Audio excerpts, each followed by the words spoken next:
Karoline Leavitt did not like being asked, why did Donald Trump get an MRI the other day?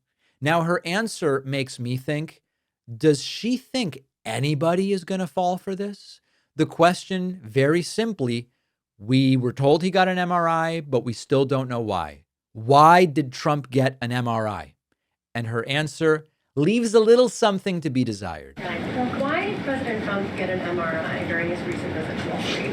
Look, as President Trump said, he would inquire with the physicians. I'll check back on that. But as the physical itself stated, Kristen, and as you all know, because you are all witness to it, every single day the president is in optimal physical health. This was a follow-up appointment, and we provided a detailed readout of that physical. I'm happy to give it to you again, and I can inquire further. With all due respect. So I want to go back. Think about each element of what she said here and how deceptive it is. During his recent visit to Wall Street. Look, as President Trump said, he would inquire with the physicians. I'll check back on that. So it's now been weeks and we're still at, you haven't even checked with the doctors? That's really weird, Karoline. But as the physical itself stated, Kristen, and as you all know, because you are all witness to it, every single day the president is in optimal physical health. In fact, he doesn't seem to be in optimal physical health. His ankles are swollen. His right eye is almost completely swollen shut. His hands are bruised. His gait is bizarre. He seems confused. And again, you don't normally get MRIs for no reason. And they still haven't even told us what part of his body was received an MRI. This was a follow-up appointment. And to call it a follow-up appointment doesn't really tell us one way or the other why he got the MRI or what it was looking for. we provided a detailed readout of that physical. The readout that they've provided never said he got an MRI. I'm happy to give it to you again, and I can inquire further. With all due respect, an MRI is a very specific procedure. It's done on a part of the body looking for something specific, so it's not generally part of any kind of routine checkup. And in addition, President Trump has said that he wants to be transparent. He told us to ask the doctors, which we have and have not heard back. Why don't we have more information on this? As I said, I'll check back for you. Yep, it's only been a couple weeks, but she's going to check and then maybe you'll forget about it and then maybe you'll ask about it again several more weeks. The more they do this, the more we should be saying to ourselves, why did Trump get an MRI? Why has it been weeks and they don't go, oh, the MRI was of his back because he's been having back pain and we wanted to see was there any physiological explanation for that? Or the MRI was of his brain, or why do we still not have an answer as to even what part of his body received an MRI? This is a disaster. This is a complete and total disaster. Second question. Trump was, during the 60 Minutes interview, Trump was asked about the pardon of the Binance founder. And Trump said, I don't know him and I don't know anything about it.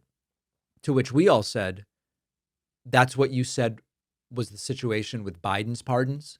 And you said they should be invalidated when you claimed Biden didn't know who he was pardoning. Now, Trump says, I know nothing about it. And we're supposed to believe that it's fine. Well, here is Karoline Leavitt's explanation for that one. Relationship with this individual. And when it comes to pardons, the White House takes them with the utmost seriousness, and the president understands the responsibility that he has as president to issue clemency and issue pardons to individuals who are seeking that. That's why we have a very thorough review process here that moves with the Department of Justice and the White House counsel's office. There's a whole team of qualified lawyers who look at every single pardon request that ultimately make their way up to the President of the United States. He's the ultimate final decision maker.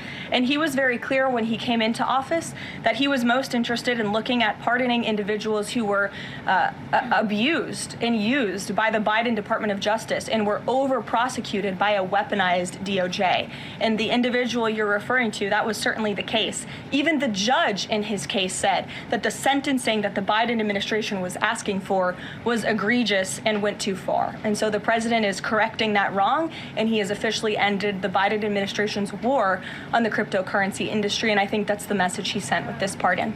So does Trump know the guy or not?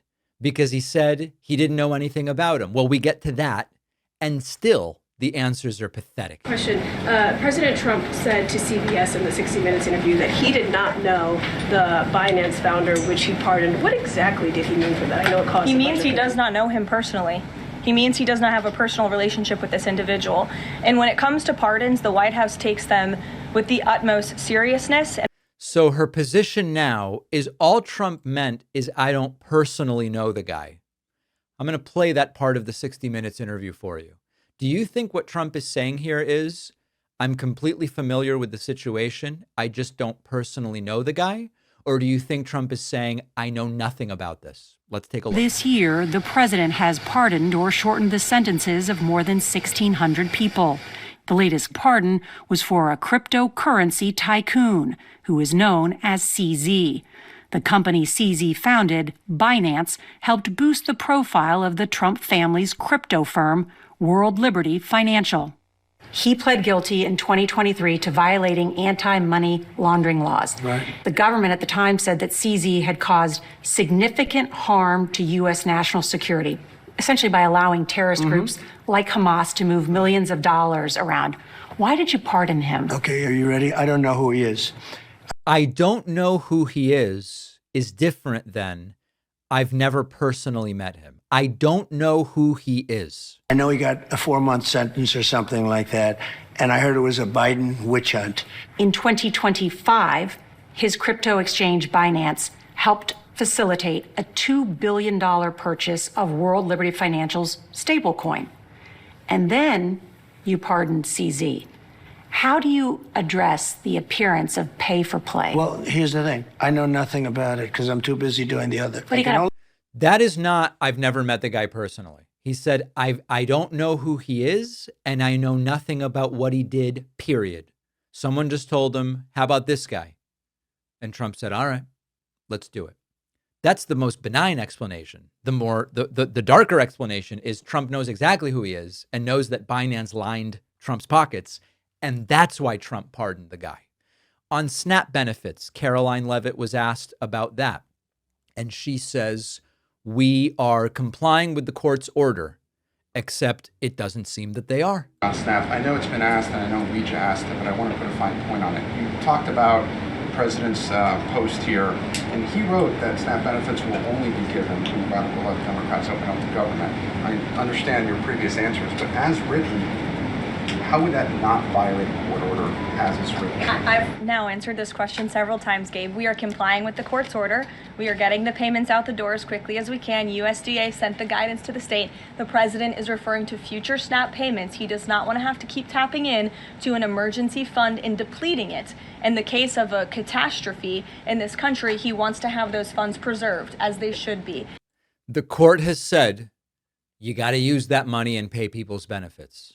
Trump is trying not to. Karoline Leavitt is lying that they are complying with the court order. And then finally, Karoline Leavitt asked, Trump said Prop 50 in California was rigged. What did he mean by that? What evidence do you have that it was rigged? Sure. Karoline, the president posted on True Social that the voting underway in California is, quote, rigged. What evidence does he have of that, and what does it mean that mail-in ballots in that state are under legal and criminal review?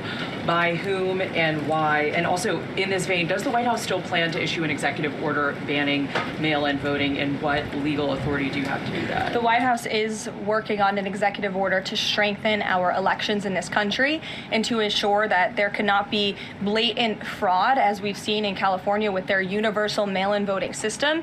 It's absolutely true that there's fraud in California's elections. It's just a fact. It's just a fact that there's fraud. It is just a fact. They have a universal mail-in voting system, which we know is ripe for fraud. And if you want to deny that, I'm happy to provide you all of the evidence for it. I'd be glad to send that to you after this briefing. Rigged. Fraudulent ballots that are being mailed in the names of other people, in the names of illegal aliens who shouldn't be voting in American elections. There's countless examples, and we'd be happy. Remember that so-called illegal aliens can't even register to vote. So it's all lies. Takeaways. We still don't know why Trump got an MRI, and Karoline Leavitt's not going to tell us. Trump is still not complying with the court order on SNAP benefits, and Karoline Leavitt is lying. They're still not providing actual evidence of California's Prop 50 being rigged, and Karoline Leavitt is very willing to lie. The big theme is Karoline Leavitt's willingness to lie. She's less effective now than she was at the beginning because reporters understand almost nothing she says can be believed, and they're actually asking follow-up. Donald Trump has already packed his second-term cabinet with loyalists. He's threatened deportation as political punishment. He's expanded executive authority in ways we have not seen in modern history. These are real changes that are happening right now. And what's even more alarming is that a lot of the media is either glossing over the worst of it or they're reframing it so it all sounds a little more palatable. And that is why I use Ground News. This is a news comparison tool. Doesn't just feed you headlines. It shows you here's how different outlets, left, right, center, are covering the same story. And this is one of the few tools I know of that can really help you detect the political spin, the bias, catch stories that your usual sources might downplay or not cover at all on everything from immigration policy to economic shifts. If you want to get a bigger picture, a broader picture of what's being reported, Ground News is an invaluable source to keep you informed. And Ground News is offering my audience 40% off their top tier Vantage plan. You'll only pay $5 a month. Go to ground.news/Pakman or enter the code Pakman in the app to get started. The link is in the description.